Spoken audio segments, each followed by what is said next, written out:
The theory of quadratic equations, और theorem है जी हमारा ये कि a quadratic equation can not have more than two roots. ये बात आप जानते हैं कि जो क्वाड्रेटिक इक्वेशन है एक सेकंड डिग्री पोलिनोमियल इक्वेशन को कहा जाता है। जैसे मैं लिखता हूँ ए एक्स स्क्वायर, ठीक है, प्लस बी एक्स प्लस सी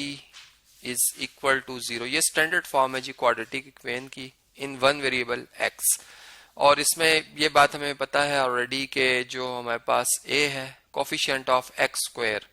वो जीरो के इक्वल नहीं है, ठीक है। अब हमने क्या प्रूव करना है कि इसमें जो हमारे पास x की दो वैल्यूज आएंगी जिनको दोबारा इस इक्वेशन में दर्ज करने से इक्वेशन इक्वल टू जीरो हो जाएगी, वो दो से ज्यादा नहीं है, ठीक है। तो यहाँ पर हम ये प्रूव करने जा रहे हैं, we have to prove that, ठीक है, ये मैं लिख लेता हूँ कि we have to prove that the values of x are 2, ठीक है, ओके। x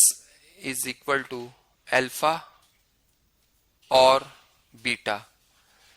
ओके, ये दो रूट्स होंगे, आर दी रूट्स, ओके जी। अब हम सपोज करते हैं, हम एक थ्योरम का एक रूल है, हम जो हमारी प्रपोजिशन होती है जो कि या ट्रू होती है या फॉल्स होती है। तो अब अगर इसे एक प्रोपोजिशन में कह रहा हूं, ठीक है,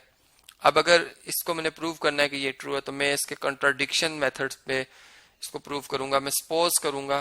कि ये जो है वो ये गलत है और इसके दो से ज्यादा रूट एग्जिस्ट करते हैं, ठीक है। तो ये स्टेटमेंट सी मैं लिखूंगा ऑन द कॉन्ट्रेरी, ठीक है जी, contrary suppose that the equation, कौन सी इक्वेशन जी, जो क्वाड्रेटिक इक्वेशन है, इसे मैं दोबारा लिख लेता हूं। यह है a x square plus b x plus c equal to zero has three roots, और वो कौन से रूट्स हैं जी, वो है alpha beta and gamma, alpha beta and gamma, okay. अब देखें, अब हम ये बात जानते हैं कि अल्फा को भी इस इक्वेशन में ये एक्स की वैल्यू है, इसको दर्ज करने से पूरी इक्वेशन जीरो हो जाएगी, बीटा को भी लिखने से और गैमा को भी लिखने से, ठीक है। इसे फर्ज करें मैं इक्वेशन नंबर 1 कह रहा हूं, तो मैं यहाँ पर एक स्टेटमेंट लिखूंगा कि then alpha beta gamma must satisfy the given equation, या satisfy equation नंबर 1। दिस इम्प्लाइज, हम इससे क्या लिख सकते हैं, आगे नतीजा निकाल सकते हैं कि जो a है इसमें x की जगह आप अल्फा लिखेंगे तो a alpha square plus b time alpha plus c is equal to zero, एक इक्वेशन आ जाएगी। इसे फर्ज कर लें, हम सेकंड कह लेते हैं इक्वेशन। फिर इसी तरह से a beta square plus b multiply by beta plus c is equal to zero, इसे हम सपोज कर लेते हैं ये थर्ड इक्वेशन है,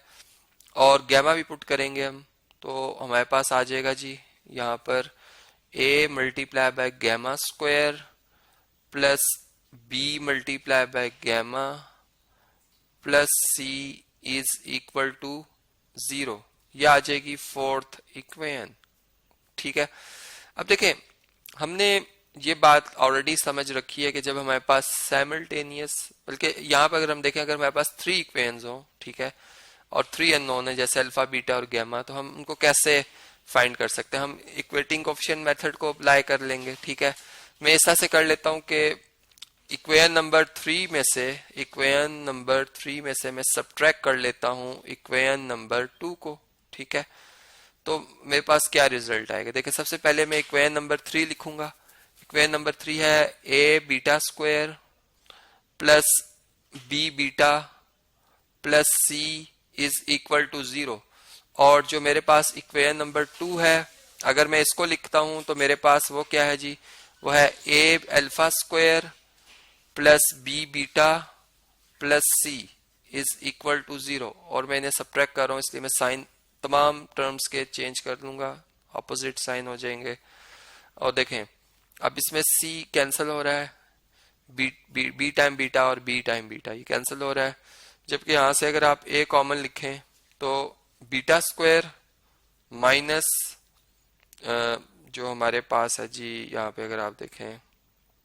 अच्छा यहाँ पर एक उससे गलती हुई है कि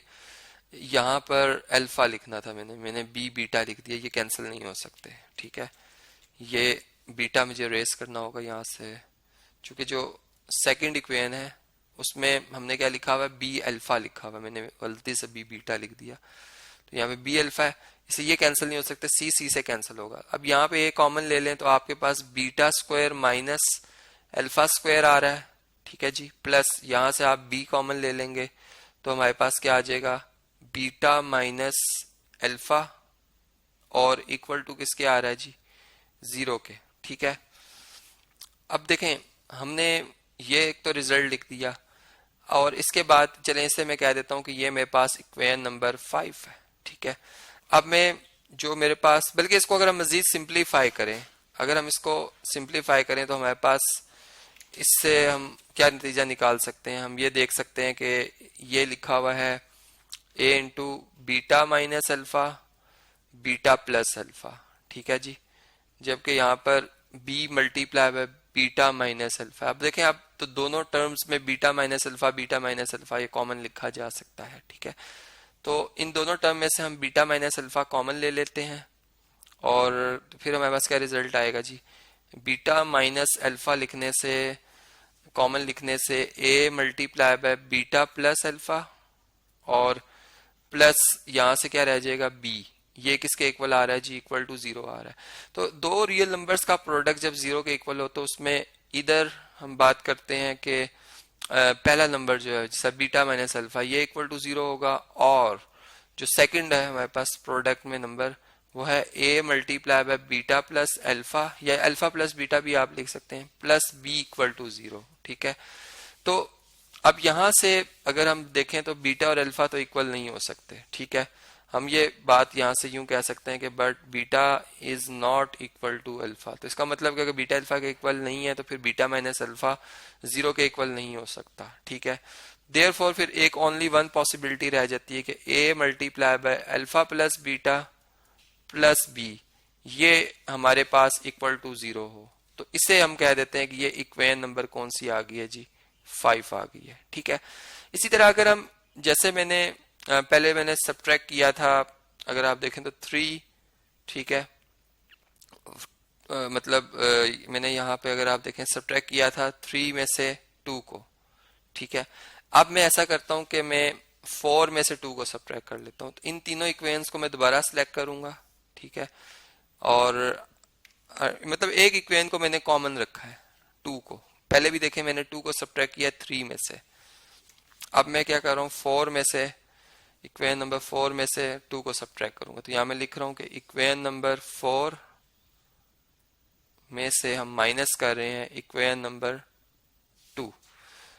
और आप 2 में से भी 4 को सब्ट्रैक्ट कर सकते हैं, ठीक है। अब इक्वेशन नंबर 4 पहले हम लिख लेते हैं, यह है जी इक्वेशन नंबर 4, ठीक है, इसको कॉपी किया, और उसके बाद हम लिखते हैं इक्वेशन नंबर 2, ये आ गई, इसको भी कॉपी कर लेते हैं, सेम। अब बिल्कुल वही रिपीटिशन है जो मैंने अभी कैलकुलेशन की है, उसी तरह इनके साइन चेंज होंगे, सी कैंसिल हो जाएगा, ठीक है, और इसमें आप ए कॉमन लेंगे, यहाँ पे gamma square minus alpha square आ जाएगा, यहाँ पे बी कॉमन लिख लें तो ये गैमा माइनस अल्फा आ जाएगा इक्वल टू जीरो, फिर इसमें आप इसके फैक्टर बना लें तो ये हमारे पास gamma minus alpha gamma plus alpha, ठीक है जी, और plus b multiply by gamma minus alpha ये इक्वल टू जीरो, और यहाँ से आप गैमा माइनस अल्फा कॉमन ले लें तो ये a multiply by gamma alpha plus gamma भी लिख सकते हैं आप, प्लस बी, चूंकि डिवाइड कर दिया आपने गैमा माइनस अल्फा से तो यहाँ बी सिंपल रह जाएगा इक्वल टू जीरो। अब इस पे भी वही प्रोडक्ट की प्रॉपर्टी अगर हम लगाएं तो हमारे पास gamma minus alpha equal to zero आता है, इधर हम इसको लिखेंगे या और a multiply by alpha plus gamma plus b equal to zero, तो ये हमारे पास 6th इक्वेशन बन जाएगी। जबकि इधर हम कहेंगे कि चूंकि अल्फा और गैमा हम 3 मुख्तलिफ रूट्स कह रहे हैं इस क्वाड्रेटिक इक्वेशन के कि वो सपोज एग्जिस्ट करें, तो फिर गैमा और अल्फा भी इक्वल नहीं हो सकते, जैसे ऊपर मैंने अल्फा और बीटा को कहा था।